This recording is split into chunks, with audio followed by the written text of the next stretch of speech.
Okay,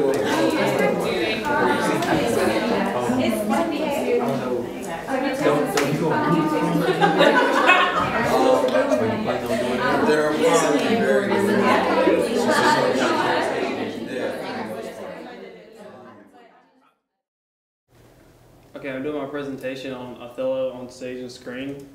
So my first 10 slides will be like plays and like origins of the play and like how it's developed, and the second one will be film.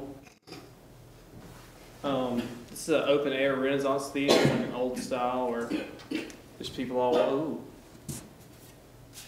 Othello was written in 1602 and 1604, like between that time, and it was first performed in front of James I.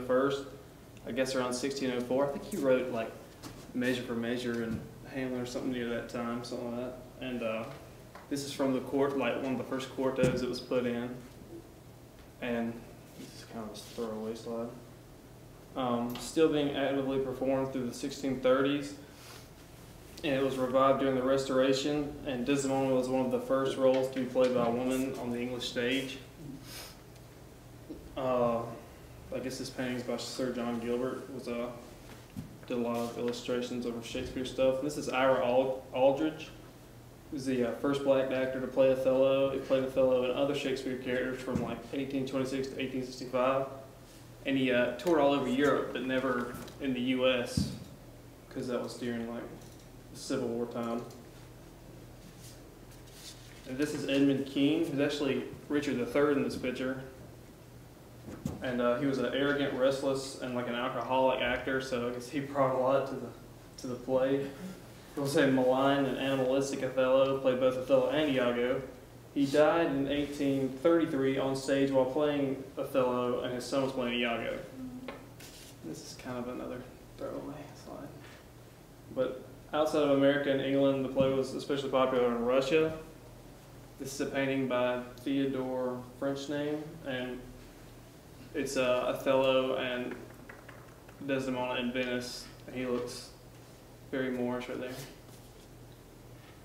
This is the scene with Brabantio and Roderigo when they confront, I guess, Othello about his marriage with Desdemona at Wayside Theater in Virginia. It kind of looks like the Upstate Theater. Like, they do that same lighting thing all the time, so if we were going to do it, it would probably look like that. That's Eamon Walker, playing Othello at the Globe Theater in 2007. He also played John Othello in a British made-for-TV version of the play. And he was also in Tears of the Sun, so he's got a lot of pretty stout dude. TikTok. Patrick Stewart playing Othello in a reversed race production. I guess that's Iago right there, so Patrick Stewart's white and everybody else is black. The Shakespeare Theater in Washington, D.C., but none of the text has changed. He's still called black and dark and black devil, but he's white Patrick Stewart. And this is a performance of Othello put on by the North Carolina Dance Theater. It's like a Broadway style. It just shows all the different things they do with Shakespeare. The Shakespeare characters are dropped. This is what it says. The Shakespeare characters are dropped in a 21st century rock and roll lifestyle. So. Some of the earliest films were of Shakespeare plays, and versions of Othello emerged as early as 1909 from Italian and German filmmakers. And then most of them were silent films, which is weird for Shakespeare. Yeah, here's a silent film from 1922. It's a 93-minute German silent film. It's an interesting idea, but it's got to lose something. Being a silent film, you don't get the feeling of voice and stuff. I mean, I guess like it'll show. I didn't let you get words, you know. And that's Orson Welles. I haven't seen this one, but it's a super popular version out of like the 3 or 4 popular ones. Orson Welles starred and directed in this one, 1952 version. And I think he's in blackface. It's black and white, but and another one. It was shot over a period of 3 years. The Orson Welles film.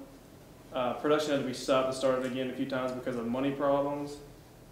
Actually, Roderigo's character was actually killed in a Turkish bath, in this Othello because the costumes weren't ready for the actual scene.